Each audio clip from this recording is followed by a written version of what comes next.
Partia Socialiste ka fituar betejën e votave dhe në listë hapur, ku deri mes ditën e së mërkurës, disa prej kandidatëve kanë kapur shifrat e mbi 10.000 votave për secilin.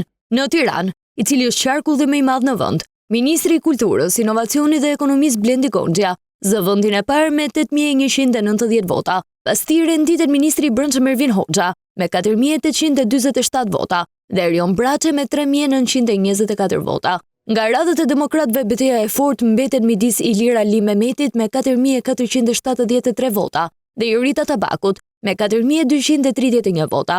Të dhëna këto që i përkasin gjysmës së kutive dhe ende pa u hapur votat e emigrantëve.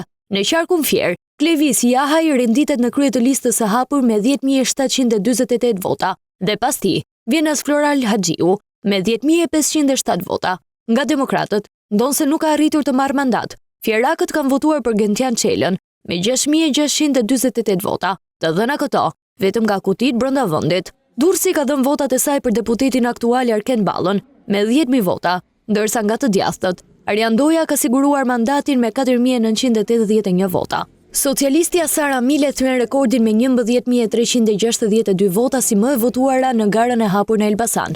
Deputeti aktual i mazhorancës Damian Gjiknuri ka dalë më i preferuari në Vlorë me 10.031 vota dhe Vullnet Sinaj pas tij renditet me 8.757 vota. Në Lezhë, opozitari Gjingjoni ka dalë më i votuari me 4.318 vota dhe socialistja Pranvera Skana me 3.768 vota. Në Berat, sërish më të pëlqyerit në lista hapur vin nga Selia Roz.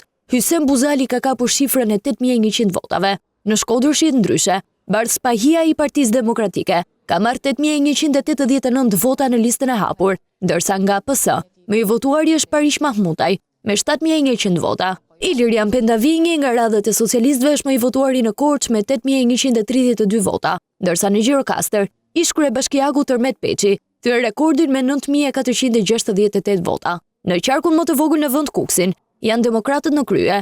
Shkëlqen Fsheu ka kapur shifrën e 7.400 votave, por këto numra nuk janë finale, pasi mbetet ende kuti për t'u hapur dhe në lojë është dhe diaspora. Megjithatë, këto janë të dhëna deri mes ditën e së mërkurës, çka sjell dhe ndryshimin e shifrave me vijimin e numërimeve.